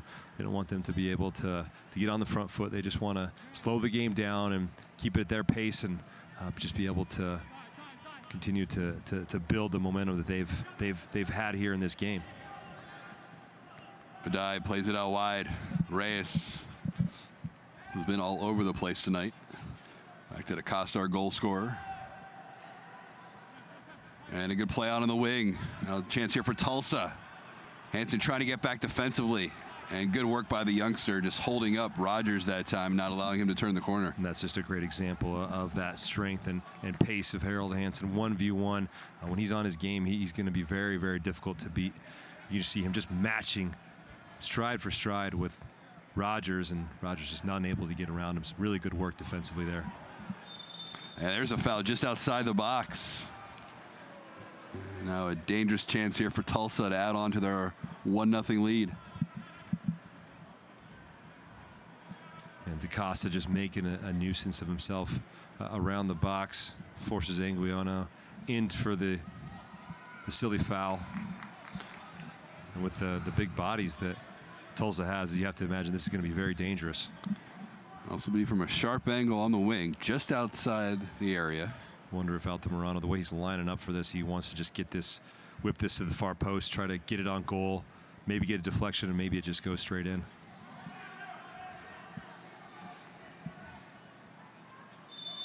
Altamirano over the ball. Chance here for Tulsa. And a whistle before that shot. Yeah, Wharton just getting pushed over by Hedrick. And the referee looks like he's called a foul. And it's going to be a foul against Tulsa. T2 will breathe a big sigh of relief there. You see Hedrick, the number 4 here, just pushing Wharton over. It's a pretty clear foul. Wharton goes down easily, I'll have to say, but at the same time, it's a silly foul there from Hedrick. Should do better. Langsdorff trying to turn the corner, and you can hear the home fans. They don't like that there was no foul. He got taken down on the far side of the field. And pretty physical play by Glenn Roberts. Yeah, it looks like Langsdorff just trying to get. That's a foul for me. I'm surprised. Really surprised the referee hasn't given that. He's got his hands up around the neck of Foster Langsdorff. Langsdorff's got position on him. But you know, you haven't seen that, Tom, enough from Langsdorff in this game. He usually makes such a nuisance of himself. You know, with those center backs, he's always causing problems, always running off their shoulder, and he just hasn't been able to find that space tonight. Wharton in the middle, and he gets taken down hard. And that's going to be a yellow card for Zende.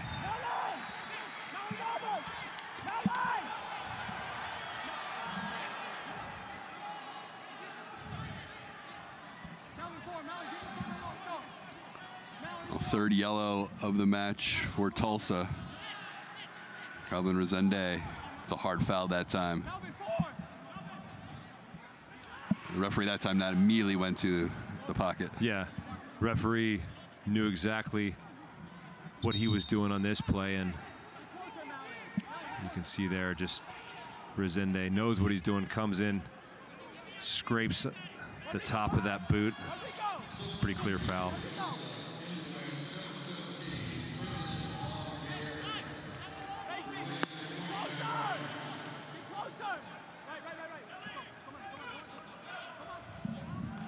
substitution. Rogers going to come out, who's been active defensively, especially in the attacking half. Fredlin, Montpriere going to check into the game. Montpriere from Haiti. He actually was part of. Here's another look as we go back to the goal. Yeah, it's just wide open. DaCosta on that backside, taking advantage of the poor defending there from T2. Just not able to get out and put pressure on Altamirano's class. If you leave a player of his quality open just outside the top of the box, he's going to be able to pick out a player like DaCosta all day long. Warden into the box, trying to find Langsdorf, headed away.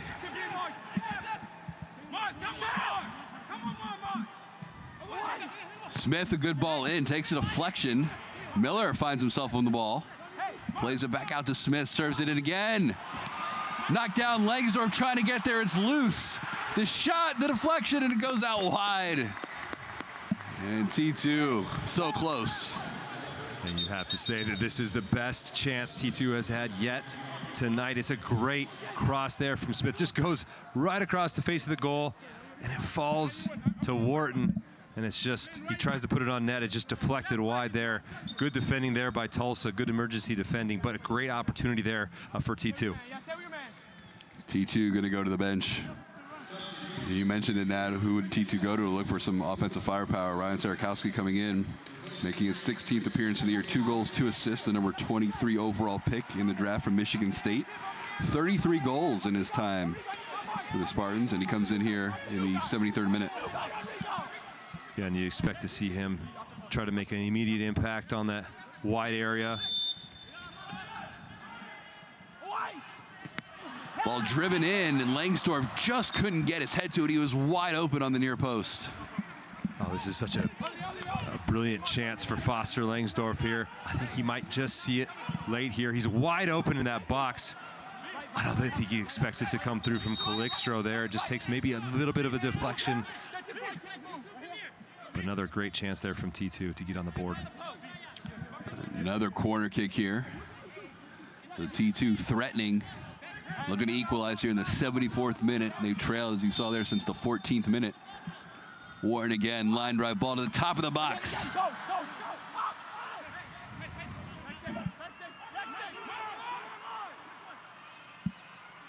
Sarakowski earns a corner kick. Yeah, that's the way you want to get into a game and make an impact. Ryan Sierkowski, he plays a bit as a forward on the wing for T2. Puts in a really good shift defensively and offensively. Has had a very, very good season so far for T2. This ball floated back post for Miller. Steinhardt tried to get there. Miller will keep the play alive. Looks to serve it back into the mix. Tulsa gets there first and clears it to midfield. Great pressure here from T2, though, as they look to equalize. Roy Miller.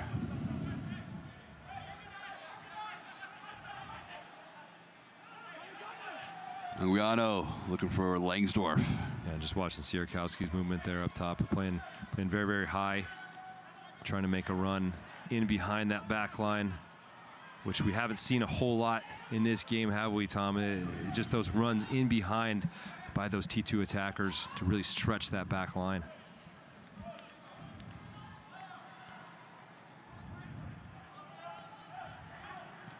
Reyes, a long switch to the near sideline. Altamirano. Montpriere.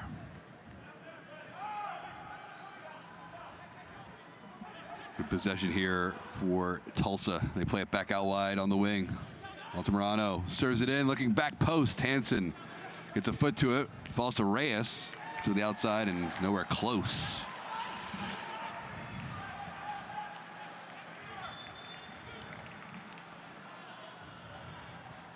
And Silva down in the box.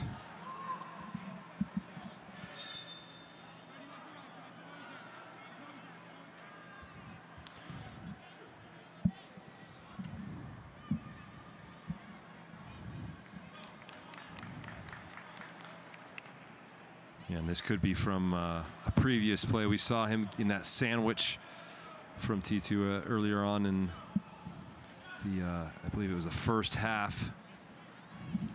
Definitely dealing with some sort of a knock on a part of his body. Not sure where. He is being attended to. At the last few minutes here for T2, some more offense and better movement in the final third. They really created some great chances. And what do you think's been the difference the last few minutes in their ability to at least get in the final third and create those opportunities? The quality of the crosses, Tom. I think the quality of the crossing has been very, very good. They've been able to move the ball into those wide areas, and those wide players have been able to. Smith, for example, has been able to get a nice. He had a nice first-time cross there that landed after a few deflections at Wharton's feet, and that's what you need if you're looking to have two strikers play up top, or you're trying to come from behind. You need those quality of crosses to give your strikers an opportunity to finish those crosses. Second sub here for Michael Encien.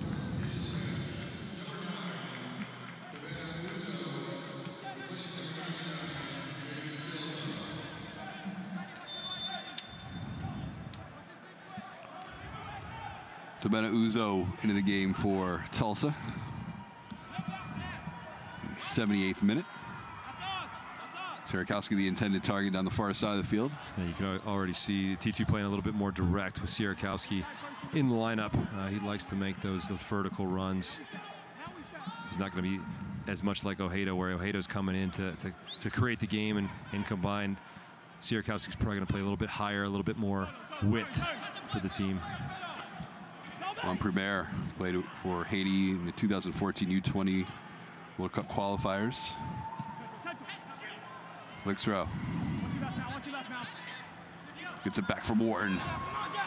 Good job to create some space down the line. Hansen in the attacking third, trying to whip it in. The ball takes a deflection. Another corner kick here for T2. Yeah, I'd like to see this from Lick's-Row coming in underneath the midfield line, creating a little bit, getting that width there from the overlap there from Hansen, and just not finding the final ball.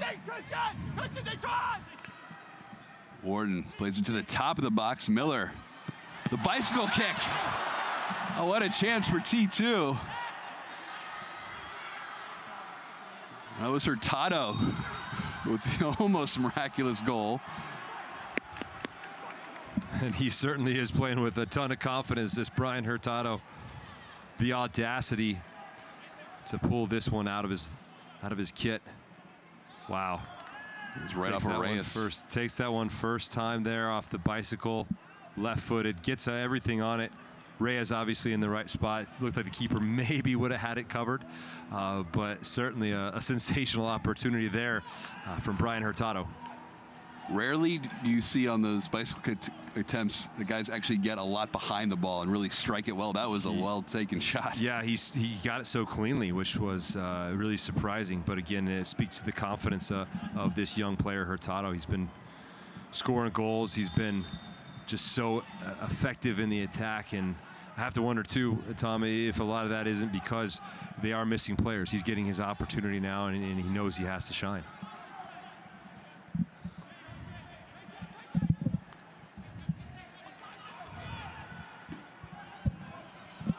T2 trailing in the 80th minute, 1-0. DeCosta's goal in the 14th minute. So far, the difference tonight.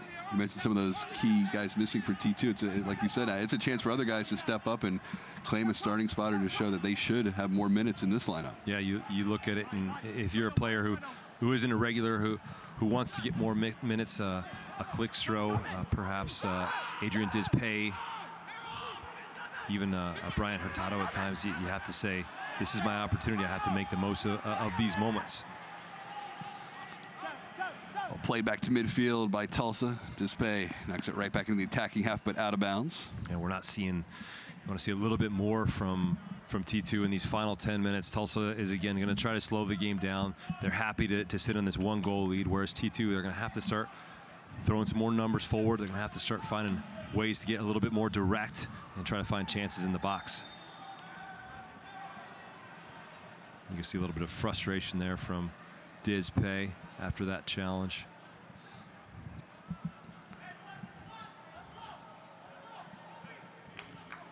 Well, 10 minutes here from Providence Park. Set piece here for Tulsa.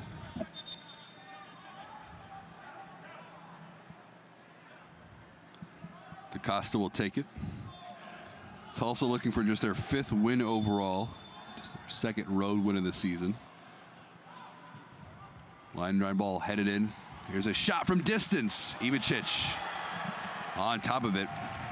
Resende with a good strike from the top of the area. And the ball just falls out there. It's a good first touch there from Resende, and he hits it really cleanly there. It's a nice reaction save from Ivicic just to get down to his right low, push it away behind the goal. That's really well done from the goalkeeper to push it out of the danger area. Nice stop there from Ivicic. Got to fight through traffic as well just to see that shot attempt. Yeah, always makes it a little bit more difficult as well when you're looking through traffic. DaCosta serving it in. Cleared away momentarily by T2. And a turnover. Chance for T2. On the break, it's pushed out wide. Smith. It's just incredible to see Tulsa, how quickly they get numbers behind the ball. And we talked to Mike Insian before the game about the issues they were having. He said it was attacking balance. They were having problems with putting too many numbers forward and not having enough guys back to defend. And you can see there's a commitment from Tulsa in this game, Tom, to get numbers behind the ball. It's been so difficult for this T2 team to transition quickly. Ball knocked out of bounds for a T2 throw-in. Ungado. Wharton keeping the play alive. Out wide, Smith serves it to the top of the area. Hansen, edge of the 18, looking against Reyes. Hurtado, a couple moves toward the byline. Hurtado still with it. Sheldon pokes it off his foot. Good defensive work. And plays it back to midfield. DaCosta lets it run through for Silva. And it's also looking to counter. Really good Montpremier with some room in the attacking half. Out wide. Altamirano serves it back post. Dispay clears it away that time. Uzo was looking for it. Yeah, Dispay just putting his body on the line for his team there. It was a really good cross there for Altamirano. And Uzo was right there waiting to put that one in the back of the net, but Dispay just clearing the ball. Looked, if I was a referee, I've been into those challenges before where strikers have come through me after I've cleared the ball away. I can't understand why it's not a foul. But certainly some really good defensive work from Dispay. DaCosta will take this corner. Tulsa looking to go up 2-0 here, late stages of the match.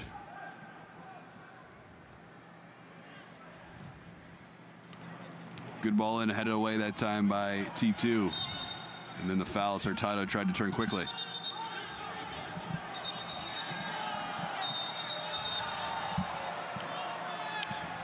And T2 going to go to the bench. Zachary Kobayashi going to check in for Langsdorff.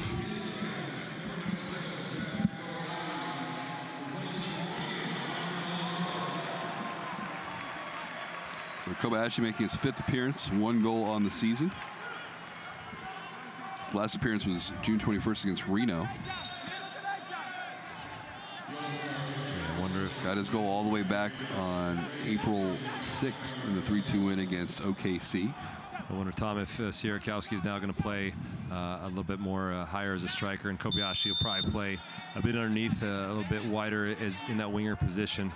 But if you go back to Foster Langsdorff, it was a disappointing night for him.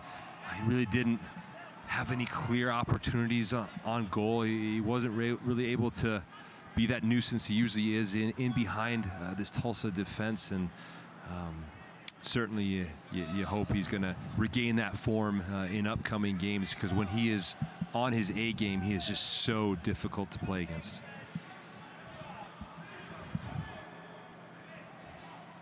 Uzo in a battle with Dispay.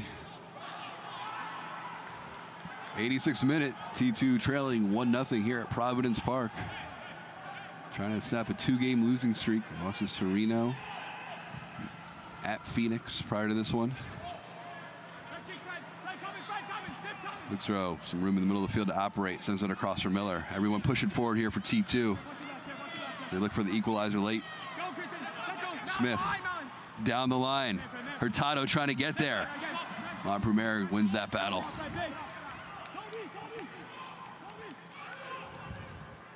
And Tulsa not really with much of an attacking outlet in terms of pace up top. So I think T2 can really take some risks, pushing numbers forward and going 1v1 with Diz Pay and Roy Miller in the back. DaCosta, 2 defenders on him, loses the ball. Oh, and a late whistle.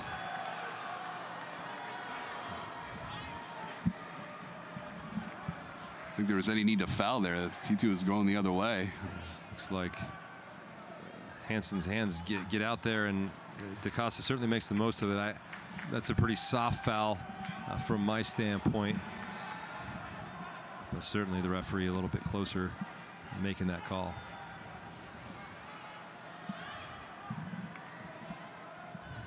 I have to give credit to Tulsa though, Tom. They've just done a really good job of managing this second half. T2, yeah, they've had a few half chances, but really they haven't had much in transition. They've done a good job of just killing the game off with fouls and taking their time to do set pieces like this. Ball served into the box. Skips out to the other side. Hendrick on it. Just going to take it to the corner flag.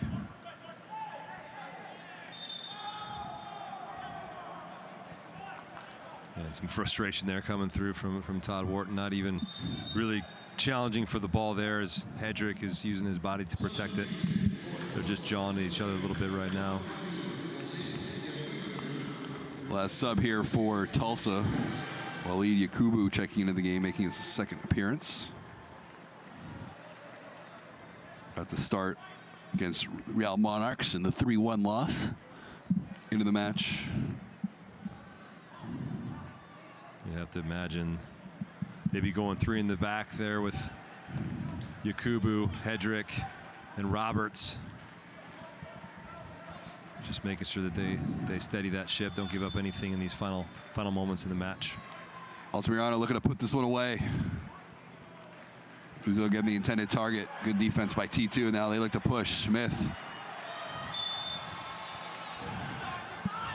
And again, Tulsa just with the recovery, they've just been so good recovering every time they lose the ball, just getting numbers behind the ball, making the tactical fouls they've been needing to make, and then T2 just not able to get that transition speed that they're used to go in and get the other way.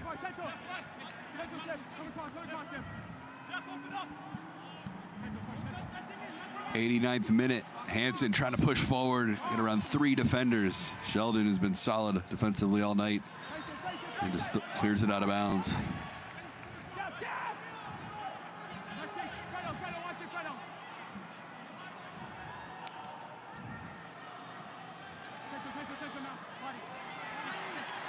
Out wide on the wing, T2. Into the box, Sierkowski. Miller knocks it down. We approach stoppage time here in the second half. Ball right down the middle. Steinhar on top of it.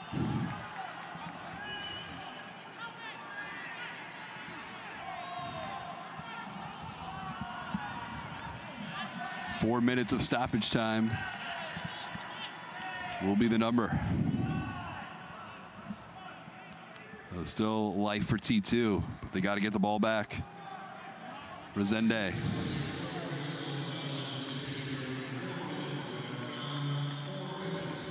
Dye dribbling through traffic.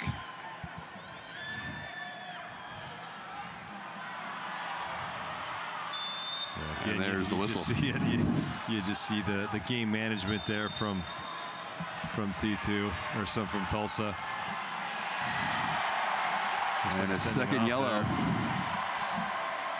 And T2 will be up a man for the remainder of stoppage time. So Reyes getting his marching orders.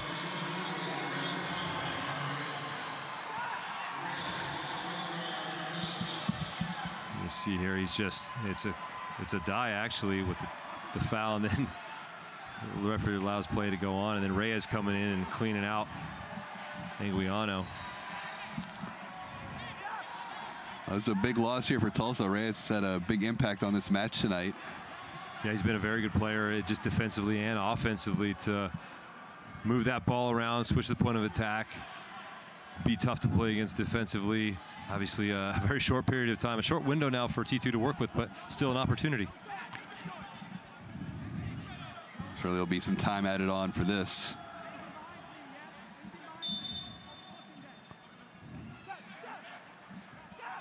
Anguiano, Miller. T2 got to push forward here. Miller going direct. Smith in behind the defense, plays it across the header. And out for a corner kick. Hurtado looking for the equalizer. A player for Tulsa down.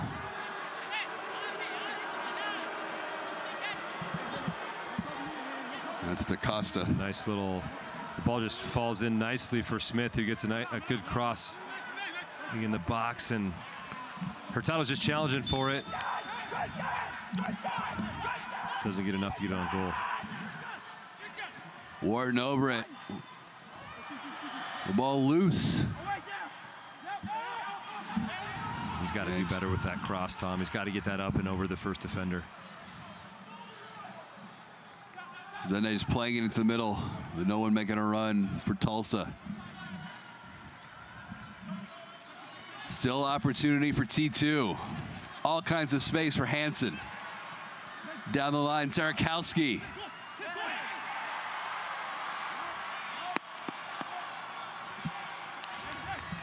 And out for a goal kick. Sierkowski upset here, thinking he's taking the challenge. Goes down. No call though from the referee. The assistant over there gives sees it pretty clearly. Gives a goal kick.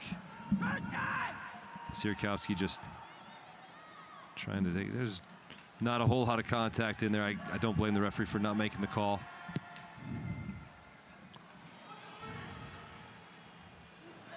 Uzo nods it forward. Ivacic quickly rolls it out to Miller. We're in the 94th minute.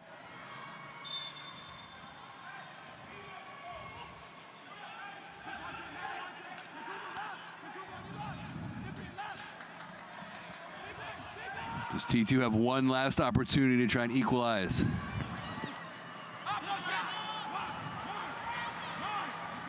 Kobayashi. Smith with the right foot, a good ball. Steinhardt way out of the box. Hansen, it takes a deflection. Hurtado, the header. Can't get it on frame. Oh my.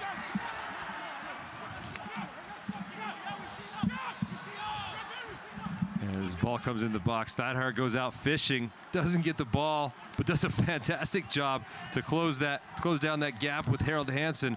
That's a wonderful play there from Steinhardt to clean things up there, and T2 with probably their last chance to get a result here at home.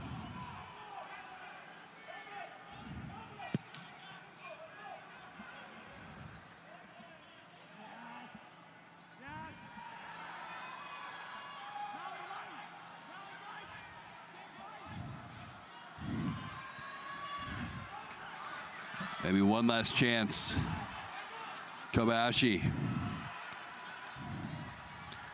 trying to keep the play alive. It'll be a throw-in. Takes it quickly into the area.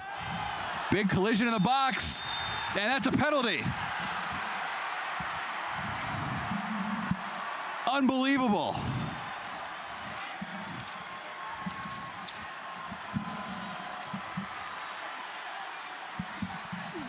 There was no hesitation for Vega, and a red card. Montpremier is out. This all comes off of a throw-in here. Tom Kobayashi throwing it in there. That is about as clear as a red card as you can possibly get. He's just leading with both feet. Reckless, endangering his opponent. That's just an awful challenge there from Montpremier. And it's an easy call from the referee. Penalty, red card. amazing turn of events here for T2 in the dying moments of this game. Wharton, the captain, over it. 3 goals on the season. 1 converted PK attempt, and he has a chance here to equalize. In the dying moments of the match, Tulsa down to 10 men.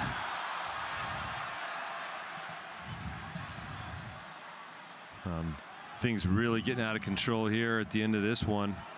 Hansen mixing it up there with what looks like the number 13 Matt Sheldon.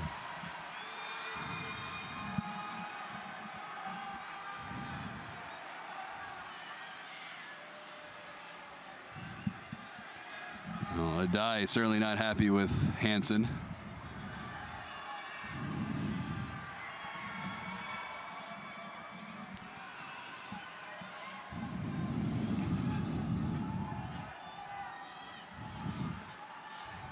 Look at Hansen just trying to take up his position here in the box. Looks like Sheldon pulls him down. As he's getting pulled down, Hansen throws a punch at Sheldon. I'll be interested to see what the referee does here in this instance. It's obvious that Hansen should be sent off for that. Looks like he gets away with it. All right, now it looks like we're ready to go. Todd Wharton looking to equalize here in stoppage time.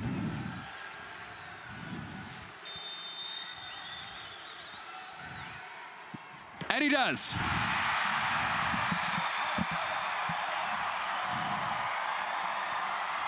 T2 given a lifeline in the dying moments of this match, and Wharton converts his 4th of the season, and it's 1-1.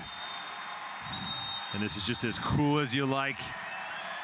Takes his time on the step up. A little bit of hesitation. The goalkeeper doesn't go the right way. Wharton goes the other way and gets the tying goal. What a turn of events for T2.